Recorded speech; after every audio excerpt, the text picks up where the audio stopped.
They had 3 days to marry the heiress before she came of age. They had not counted on the new housemaid. The slap landed before the clock in the hall had finished striking 7. It cracked across the corridor like a dropped plate, and the plain woman in the grey dress did not flinch. "Clumsy creature," said Mrs. Marrable, drawing back her gloved hand. "Look at it. Tea on my carpet, tea on the very stair my niece must walk down. Do you understand what a wedding is, girl? Or were you raised in a ditch?" The housemaid kept her eyes on the floor. A red mark was already blooming on her cheek, bright as a poppy against skin that had gone very still. She bent and began to gather the broken cup, piece by piece, into her apron. "Answer me when I speak." "Yes, Mrs. Marrable," the maid said. "I understand." She did. She understood far more than the woman standing over her could have dreamed. She understood, for one thing, that the cup she had just let fall had been meant for the bride, and that what swirled in it was not only tea. Mrs. Marrable swept past her toward the upper rooms, satin whispering, leaving behind the scent of expensive lavender water, and something colder underneath it.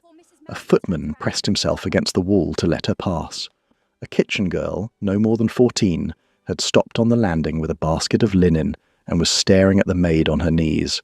"Get on," the maid told the child gently, "before she turns round." The girl fled. The maid stayed kneeling a moment longer than she needed to. She lifted one shard of the cup to the morning light and looked at the faint, oily film clinging to the inside of it. Then she folded it away into her apron with the rest. She rose and she carried the ruin of the heiress's breakfast down the back stairs as though nothing had happened. Her name, in this house, was Hannah Pike. She had been hired 11 days before to scrub and fetch and hold her tongue, and she had done all 3 without complaint. It was not her name. The house above her was full of flowers being arranged and silver being polished and a girl being dressed in white, who could not lift her own head without help. Everyone in it believed they knew exactly who served the morning tea. What happened in that house over the next 3 days would end careers, stop a wedding, and send 3 of its proudest residents before the courts of England. And it would begin, quietly, with a maid emptying a poisoned cup into a pot of geraniums. To understand the maid, you must go back 3 years and out to sea. Her true name was Lady Rowena Wycliffe, and the coast had buried her. The papers had been very sure of it. A passenger ship sailed from Lisbon, bound home. It broke on the rocks in a winter gale. Among the names of the drowned was a young Englishwoman of good family, travelling home alone. There had been a memorial in the parish church. There had been a stone cut with her name. Her uncle, old Sir Edmund Wycliffe, wept for her, they said. He wept until his own heart gave out. But Rowena had not drowned. A Portuguese fishing family pulled her half dead from the water. She was fever-struck and nameless for weeks. By the time she could speak her own language again, the world had already decided she was gone. It took her the better part of 2 years to mend, to find passage, to come home. She came home with almost nothing but the memory of a girl she loved. For Arabella was the reason she had ever sailed at all. They were cousins, Rowena the elder by 6 years. After Arabella's mother died, it had been Rowena who taught her to read music, and to ride, and to laugh at the right people. When Rowena was reported lost, Arabella had been a child of 16. She was left in the house of her father, Sir Edmund. She had no mother, and a dead and buried cousin, and soon enough, a dead father too. Rowena learned all of that slowly in the months after she landed. She did not march up to the gates of Wycliffe House and announce herself. She had learned caution in cold water. Instead, she wrote to her cousin. Careful letters, signed with the name of a school friend, so as not to frighten anyone with a ghost. Arabella wrote back, at first. The letters were strange, drifting, full of fog. "I am so tired lately," one of them said. "Aunt Celeste says I have my mother's weak nerves. The doctor comes often. I am not allowed downstairs." Then the letters had simply stopped. That silence brought Rowena to the south coast in the early summer of 1848. She stood in the lane below the estate, a borrowed plain dress folded over her arm. She knew 3 things for certain. She knew her uncle's fortune had passed into a trust for Arabella. It would come into the girl's own hands the day she turned 20. And she knew that Day was now only a fortnight off. She knew, too, about the widow her uncle's brother had married. A charming, tireless, much-admired woman named Celeste Marrable. Celeste had moved into Wycliffe House to nurse the fragile heiress. For a year she had been telling the whole county how very ill the poor child was. There was a fourth thing Rowena suspected, but could not yet prove. It was the suspicion that armed her. She had grown up rich. She knew exactly how a fortune smells to those who do not have one.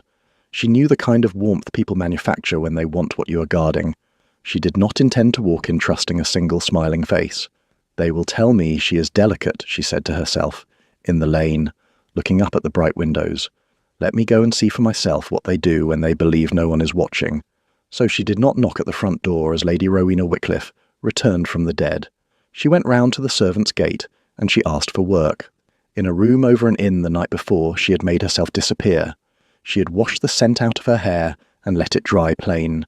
She had taken off the 2 rings she still owned and the small gold cross that had survived the sea. She folded them into a square of velvet. She pushed the velvet to the bottom of a cloth bag, beneath a Bible and a spare apron. She had put on a dress of grey wool, mended at one cuff, and a white cap that hid most of what a lady's life had given her. The woman in the speckled mirror was no one. A maid of perhaps 30, capable hands, tired eyes. Nothing about her to make a fine person look twice. That was exactly right. The innkeeper's wife, the only soul who knew even a fragment of the truth, watched her from the doorway with her arms folded. "You're a born lady," the woman said. "It'll show. It always shows." "It shows when people expect it," Rowena said. "No one expects it from a girl carrying coal. And if they catch you? Then I will have learned that I came too late, and I will go to the law with empty hands instead of full ones." She fastened the last button at her throat. "I would rather go with full ones." She looked at herself once more. Somewhere under the grey wool was a woman who had a name carved on a church stone and a place at any table in the county. She put that woman away as carefully as she had put away the rings. "Let us see," she said quietly, "how they treat those they believe are beneath them." The next morning she walked up to the servants' gate of Wycliffe House in the grey light. A hard-faced housekeeper looked her over, asked few questions, and liked her answers for being short. The wages offered were an insult. Rowena thanked her for them. The great house rose above the kitchen yard, all new pale stone and tall windows. It was a fashionable place, built to look as though it had stood for centuries. In truth, Sir Edmund had raised half of it in his own lifetime. A beautiful house, she thought, trying very hard to look old. The gate shut behind her. The lady was gone. Only Hannah Pike went in, with a borrowed bag and watchful eyes, into the rooms where her cousin was being quietly erased. A house tells the truth to those it does not notice. For the first days, Hannah Pike learned the shape of Wycliffe House from below. She learned the back stairs that smelled of coal smoke. She learned the still room where the medicines were kept, and the cold larder where good food went to waste. She learned that the upstairs drawing room was a stage. It was hung with fresh lilies and warmed by a fire even in June. There Mrs. Marrable received the families of the coast. There she spoke of her dear niece's poor health in a voice soft enough to break a heart. And she learned what that same woman was, the moment the callers' carriages rolled away down the drive. She watched a haunch of roast duck, barely touched at the family table, scraped into the pig pail while the kitchen staff ate bread and dripping. She watched Mrs. Marrable dock a footman a full week's wages because a wine glass had a watermark on it. She watched her once in the empty drawing-room, practising her own face in the great mirror over the mantel. She arranged her features into tenderness, then grief, trying them this way and that, the way a woman tries on bonnets. But it was the kitchen girl who taught Rowena the most. The child from the landing was called Suki Bray, 14 years old, all wrists and frightened eyes. The house used her like a rag. She was slapped for slowness and slapped for haste. She slept in a cupboard off the scullery. One evening Rowena found her crying into the potato water. She had scalded her hand and dared not say so. She feared losing the place that fed her little brothers at home. Rowena wrapped the burn in a torn strip of clean linen. She pressed a heel of bread into the girl's hands. Spread thick with the good butter. It came from the dish meant for upstairs. "Eat it where she can't see," she said, "and mind the burn. Cold water, when no one's watching." Suki stared at her as though kindness were a foreign coin she did not know how to spend. "You're not like the others," she whispered. "I'm exactly like the others," Rowena said. "Only I keep my eyes open. Now eat." It was Suki, 3 mornings in, who told her the thing that turned suspicion to certainty. "It's the tea, Hannah," the girl breathed, glancing at the door. "Miss Arabella's morning tea. Mrs. Marrable won't let none of us carry it but herself or the doctor, and once I saw her take the little brown bottle from her own room and put drops in it, counting under her breath.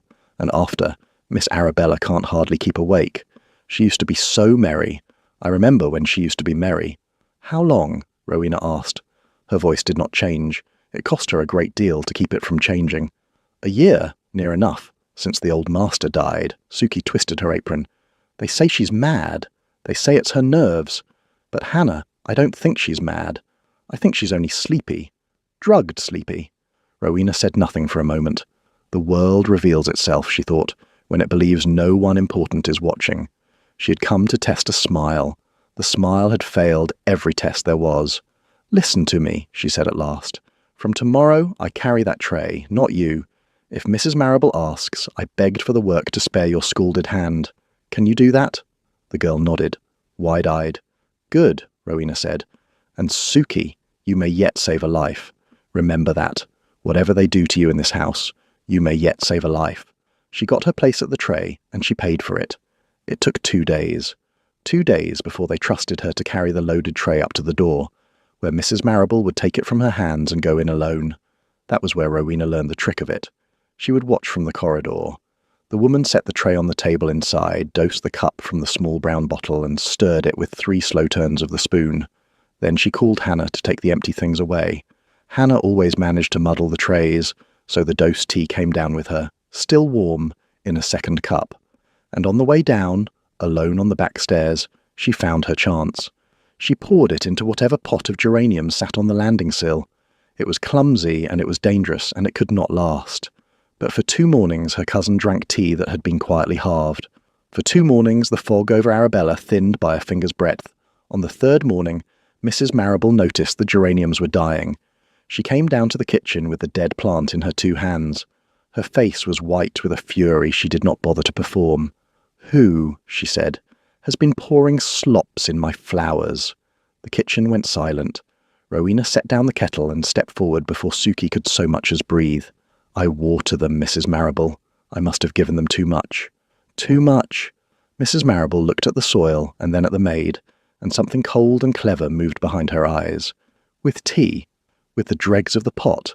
I was taught it does no harm to... The blow was harder this time, and it came with the back of the hand, the rings turned outward. It snapped Rowena's head to one side. The crack of it went down the corridor. A scullery maid gasped. A pan clattered to the stone floor. Rowena straightened slowly. There was blood at the corner of her mouth where a ring had caught it. She did not lift her hand to it. She did not weep.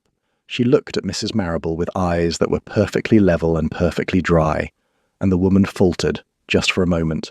She had struck something that did not give the way servants were supposed to give. You will not touch the trays again, Mrs. Marrable said. You will scrub the scullery, and you will keep your slops to yourself, and if I find one more of my plants dead, I will turn you out into the road with no character at all. Do you understand me, Pike? I understand you, Rowena said. Her voice was quiet. It was very steady. There was no plea anywhere in it. Some debts grow larger when they are left unpaid, Mrs. Marrable. I will remember this one exactly. The woman blinked, not quite certain she had heard insolence. She chose to believe she had not. She turned in a sweep of silk and went back up to the stage where she was beloved. Suki crept to Rowena's side with a wet cloth. Rowena waved it off and pressed the back of her own wrist to her lip. Don't, she murmured to the girl. Don't show her you're afraid for me. Fear is the only wage she pays. We will not give it to her. That same night, banished to the scullery, she heard them say it all aloud. She had been sent up after dark to carry coal to the small study off the library. The door stood an inch ajar. A lamp burned within, and 2 voices spoke, sure the house was asleep. She set the coal scuttle down without a sound. She stood against the wall where the shadow of the half-open door fell over her grey dress. She made herself part of the wall. Mrs. Marrable was there, and her son. Lionel Marrable was a soft young man with a soft chin and a habit of pulling at his cuffs. Rowena had marked him already as the bridegroom-to-be. The cousin Arabella was to wed. He was pouring himself her uncle's brandy. I don't like how slow she is, Lionel was saying. At the rehearsal she nearly fell off the bench. The bishop noticed. People will talk. People will say what I tell them to say, his mother answered. They have said it for a year. The poor, delicate creature, the nervous heiress, So good of dear Celeste to give up her life to nurse her. They will look at her swaying at the altar, and they will think only how brave she is to rise from her sickbed for her own wedding. And the day after? The day after she signs. A small sound, a stopper going back into a decanter. Goss has the certificate drawn already. Unsound mind, nervous incapacity, unfit to manage her own affairs. The moment you are her husband and she is declared incapable, the management of every penny falls to you, and through you to me. We will have done it with 3 days to spare. 3 days, Lionel. If she turned 20 unwed and clear-headed, the whole of it would pass into her own little hands, and we would be back to counting candle ends. Goss is sure the certificate will hold. Goss will swear to whatever keeps him out of jail. He has been buying the laudanum in his own name for a year, so that nothing traces to me. He is in this as deep as we are. A pause. He had better be sure. Once she is married and certified, she is no more trouble to us than dear Ophelia was. The name went through Rowena like cold water. You never told me what became of her, Lionel said. There is nothing to tell. Miss Dunn was the girl's companion, and she grew curious, and curious women have nervous collapses and go to quiet houses in the country, where they are cared for by people I pay. She is mad, officially, and mad women are not believed. Let that be a lesson in how simple it all is, if one only keeps one's nerve. A chair scraped. Now go to bed. You are to be married in 2 days, and you look like a man on his way to the gallows. Smile, Lionel. We are about to be very rich. In the corridor, Rowena's hand had closed so tightly on the cold iron of the scuttle handle that it ached for an hour afterward. She heard the chairs move, and she was gone down the back stairs before the door fully opened. Silent as the dead girl she was supposed to be. She had it all now. The poison, the certificate, the marriage as a key to a vault. And she had a name. There was another woman, alive somewhere, locked away as mad for the crime of being curious. Ophelia Dunn. If she could be found, she was not only a victim, she was a witness who had survived. She had 2 days, and she spent them gathering rope to hang the truth on. The next afternoon she begged an hour to visit the parish church. No mistress could decently refuse. Instead, she went to the village apothecary. Mr. Alder was an honest old man with ink-stained fingers. By law, he kept a poison register, a great ledger. Every grain of dangerous physic, every drop of laudanum sold in the parish, was written there with the buyer's name beside it. Rowena did not go to him as a maid. For 10 minutes she went to him as herself. The velvet square lay open in her palm. Her voice was not the voice he had heard from a servant. She told him a careful, true part of the story. The old man's face changed as he turned back the pages of his register. Dr. Goss, he murmured, running his finger down a column. Dr. Phineas Goss. Laudanum, laudanum, laudanum, look at it. Enough to quiet a regiment. No household nurses, a single nervous girl with that. I wondered. God forgive me, I wondered, and I held my tongue, because he is a physician, and who am I? He looked up. What do you want of me? Only this, she said. Keep the book safe and be ready to bring it where I send for you. Tomorrow. Will you come? I will come, said Mr. Alder, and bring my conscience with me. That was the poison. Now she needed the trust deed, the one paper that could undo it all by law. She knew her uncle. Sir Edmund had been a careful man. A careful man does not leave the document that governs his daughter's whole fortune where a grasping sister-in-law can find it. Rowena knew the house of her childhood better than any of them. That night, while the family slept, she went into Sir Edmund's old study. She crossed to the bookcase with the false back. She and Arabella had used it as girls to hide letters from their governess. Behind it, wrapped in oilcloth, was the deed. She read it by candlelight, with her heart going hard. Her uncle had named 2 trustees to guard Arabella until the girl came of age. One was a man kept carefully away from the house all this year. Celeste Marrable's anxious, loving letters had done it. He was Lord Crispin Hawley, Duke of Hawley, Sir Edmund's old friend. And the deed was plain on one point above all others. No marriage of the ward could be made before her majority without the consent of both trustees. The second trustee was named too. My niece, Lady Rowena Wycliffe. The deed read, in her uncle's own slanted hand, should she live. She sat in the dark a long time with that line. Then she wrote 2 letters. One went by the night coach to the Duke of Hawley, in a hand he would know. It asked him to come to Wycliffe House at the hour of the wedding. It asked him to say nothing of the letter to anyone, and to trust that he had been kept away by lies. The other went to a quiet house in the country, to a woman shut up as mad. Mr. Alder's own grandson carried it, with money enough to bribe a careless keeper. It said only that she was not mad, that she had never been mad. It said there was a wedding tomorrow, and the truth had need of her, and she should come if she could. It was signed simply a friend. She did not know if either letter would land. She did not know if the Duke would believe a stranger's hand, or if Ophelia Dunn still had wits enough to read. She only knew the clock. In the morning, Mrs. Marrable had the servants' boxes searched. Someone, she said, had been in the master's study. Rowena's box held a Bible, an apron, and a square of velvet. She had moved it that dawn to the one place no mistress searches, sewn into the hem of the dress she stood in. They found nothing, but she felt the net pulling tight. Whatever she meant to do, she must do it before the bishop lifted his hand. There would be no second morning. There was only the wedding. The chapel was full of sunlight and the best families of the coast, and the bride could not stand without help. They had dressed Arabella in white silk and propped her between two bridesmaids. She swayed at the altar rail like a flower too heavy for its stem. Her eyes were glassed and wandering. Now and then her chin dropped to her chest and a bridesmaid nudged her gently upright. The county looked on and murmured how brave, how very brave, the poor delicate child. Mrs. Marrable stood in the front pew in dove-grey satin, tears of devotion shining in her eyes. Beside the altar, Lionel pulled at his cuffs and would not meet his bride's face. The bishop opened his book. Dr. Goss sat near the front, a black-coated man with a damp brow. The servants had been allowed to stand at the back to see the great day. Among them, in her grey dress and white cap, stood Hannah Pike, with Suki Bray's cold hand gripped in hers. The bishop drew breath to begin the vows.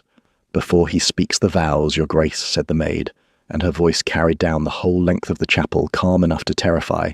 "Smell the bride's cup, then ask why a healthy girl of 19 cannot hold her own head up." The room turned as one body.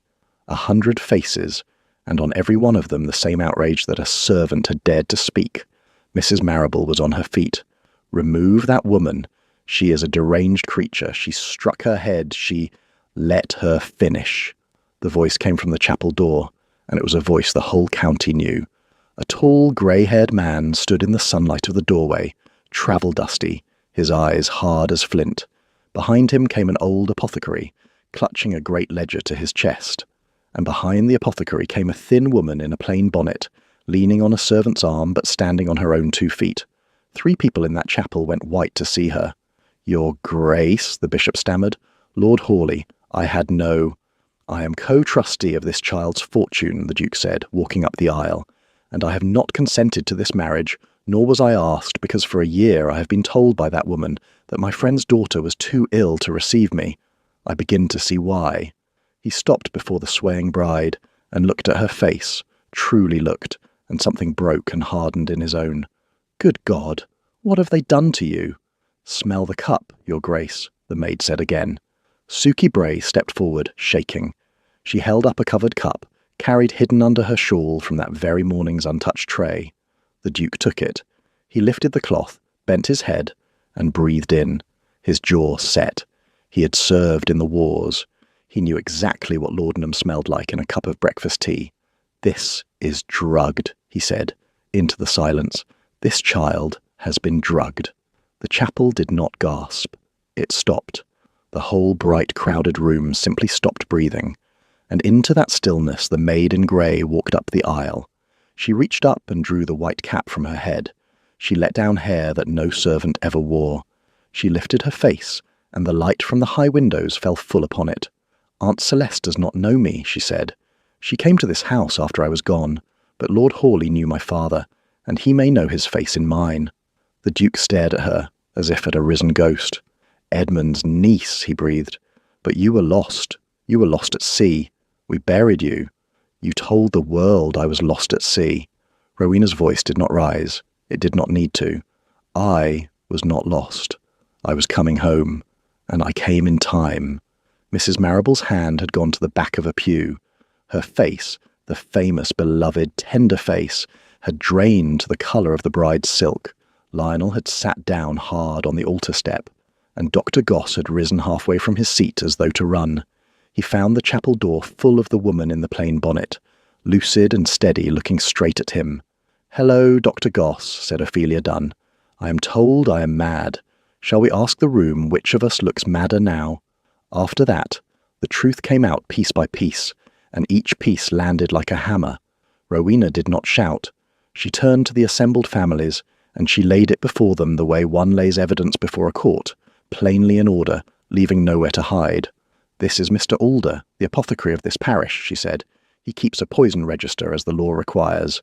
Mr. Alder, in whose name was the laudanum bought that has dulled my cousin for a year?" The old man opened the great ledger with shaking hands and held it up. "Dr. Phineas Goss," he read. "Again and again and again. Enough, by my reckoning, to quiet a regiment of grown men. No honest physician orders so much for one young girl. I have the dates. I have the quantities. They are written here in my own hand, and his." Dr. Goss made a sound and reached for the door, and found the Duke's manservant standing in it. "And this is the certificate," Rowena went on, drawing from her sleeve the paper she had copied in the still hours of the night, "by which the same Dr. Goss swore my cousin to be of unsound and nervous mind, unfit to hold her own affairs. Signed 3 weeks ago. Signed, you will note, before the bride had been seen by any other physician, and timed so that on her wedding day her fortune would fall, not to her, but to her husband, and through him to his mother. I heard them plan it with my own ears 2 nights ago, in the study off the library. They spoke of 3 days to spare. They spoke of how simple it had all been with Miss Dunn. Ophelia Dunn came up the aisle then and stood beside her, and she spoke to the room that had once whispered she was mad. I was Arabella's companion, she said. I noticed the tea. I said so once to Mrs. Marrable. Within the month I was declared to have suffered a nervous collapse and shut away in a private house where I was given the same drops, to make the lie true. I have been clear-headed for 2 days since they stopped, and I am clear-headed now. Look at me. Is this madness, or is this only a woman they could not afford to have believed? Lionel broke first, as weak men do. It was her plan, he babbled, pointing at his mother. All of it was hers. She made me. I never wanted. Be quiet, you fool, Mrs. Marrable hissed, but it was far too late, and she knew it. The room had turned its 100 faces from adoration to horror in the space of a quarter of an hour. There is no colder thing in England than society discovering it has been made a fool of. She tried, even then. She drew herself up and reached for the soft, brave, devoted voice that had served her so long.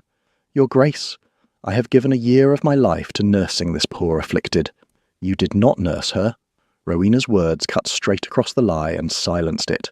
You poisoned her by spoonfuls and called it devotion. That is not a marriage you arranged.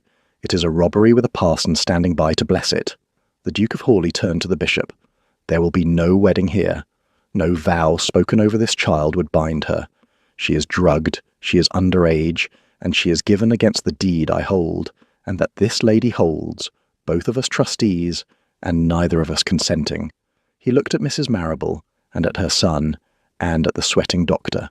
You will none of you leave this estate tonight except in the company of the law. Forgery, the false imprisonment of Miss Dunn, the slow poisoning of a ward in trust. There is enough here for the courts of chancery and the criminal bench both, and I mean to see every grain of it answered. Mrs. Marrable's plea began again, lower now, almost a whisper. Mercy! For pity's sake, some mercy. Rowena looked at her for a long moment, the red mark long faded from her cheek, her eyes perfectly level. A foolish heart may recover, she said. A cruel one rarely does. You will have exactly the mercy you showed a sleeping girl. Then she turned her back on the woman entirely, as one turns from something finished. She went to the altar rail where her cousin swayed and gathered Arabella gently into her arms. I have you, she murmured against the girl's hair. Do you hear me? I have you. No one is ever going to make you disappear again. And Arabella, surfacing for a moment through the fog, looked up into a face she had wept over as drowned and did not understand it, and held on anyway. By autumn the house was full of open windows and the morning came in everywhere. The wedding was stopped before a single vow was spoken. The law took the rest in its slow, sure hands. Celeste Marrable, her son Lionel, and Dr. Phineas Goss answered in chancery and before the criminal courts. They answered for fraud, for the forged certificate, for the false imprisonment of a sane woman, and for the slow poisoning of a girl left in their trust. The beloved face that had charmed every drawing-room on the coast was now a name spoken behind hands. No second chance came for the woman who built the whole cruelty. Cruelty of that careful kind does not earn one. Lionel had at least broken and told the truth at the end. He was dealt with more lightly. He went away to learn whether a weak man can become a better one, far from his mother's voice. Arabella came clear. It took weeks for the fog to lift entirely. Weeks of clean water and plain food. Weeks of her cousins sitting by her bed, reading aloud the way she had when they were young. But by autumn she could walk a mile without tiring and laugh at the right people again. On the morning she turned 20, she came into her own fortune with her own clear eyes. She signed her own name to it. She kept her own house, and no one ever again decided on her behalf that she was too delicate to be trusted with her life. Ophelia Dunn was declared sane by 3 physicians. The same society that had whispered she was mad now apologized to her. They apologized with the particular warmth of people who are ashamed. Arabella gave her a home, a place, and a small income of her own. Miss Dunn had once been shut away for noticing the truth. Now she spent her days among people who believed her. Suki Bray was lifted out of the scullery cupboard. She was trained as a proper housemaid, with proper wages. Her little brothers never went hungry again. And she told the story of the morning tea to anyone who would listen for the rest of her long life. The Duke of Hawley had been kept away by lies, and grieved for it. Now he took up his place as honest co-trustee. He came often to Wycliffe House, and one bright morning, on the cliff path above the sea, he asked her a question. He asked the woman he had first known as Hannah Pike whether she might consider staying, not as a maid, not as a ghost, but as herself, Lady Rowena Wycliffe, with her own name carved over the lie on the church stone and spoken aloud in every register in the county. She said she would think on it. She had grown very fond of thinking on the cliff path, in the clear morning. Her cousin walked beside her, and the word lost was gone from both their lives for good. A house can drug a girl quiet for a season, Rowena said, watching the light come up over the water, but it cannot keep the morning out forever. Arabella took her arm, and the 2 of them walked on into it. So tell me, when Lionel broke and confessed at the altar, did he earn the lighter hand he was given? Or should a man who knew his bride was drugged have fallen just as far as his mother? Leave your verdict in the comments and tell me where in the world you are watching from. If this story held you, subscribe and turn on notifications, because there is always another house with the curtains drawn and another quiet servant who is not what she seems.